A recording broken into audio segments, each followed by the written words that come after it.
Ka jingyap na katma ba arsngi bat ka badang yai petang hapedang ka Israel bat kile no Hamas ka Palestine kalakiu syaka palat 6,000 ngut hadu baka Hamas kale e ka kam thombor persya ika Israel lengba ka jingthar na ki hajar teli ki roket nalor ka jing senret kuli pathar kane katma kalashim ika jing im jong kumba hrus pa ngut kibreu syakaliang ka Israel bat kumba laispa khandai phungut syaki benta ka Gaza.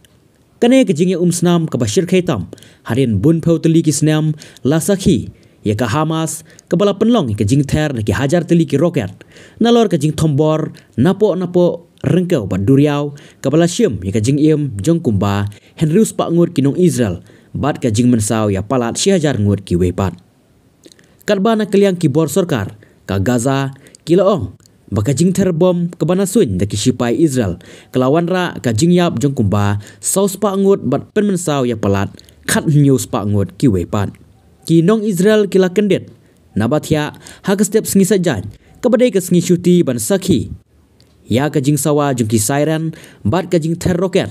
nakile no Hamas ong ka tanat sipai ke Israel hadin ka jing tu husiar halor ka jing no bandrung kile no Hamas kilodon bungut kilano kibelawan rungtu syiki benta jong ka Israel napok Gaza Strip lakin turu yakinong snong haki benta jong ka Gaza Strip bakin syongkop halaki jong ki yingkisam penpau ketenat sipai lengba kerensan sosial media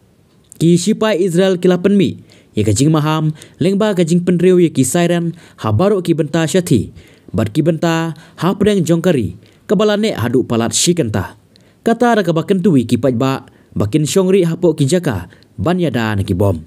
kawe kalong kemi niopos 6 karta kalamen saujur kat ba wepat ula sakot hadin ba roket ula let hapok kawe kayeng haki benta pedang ke Israel ong uhe ketenat ajing rap umagen David Adam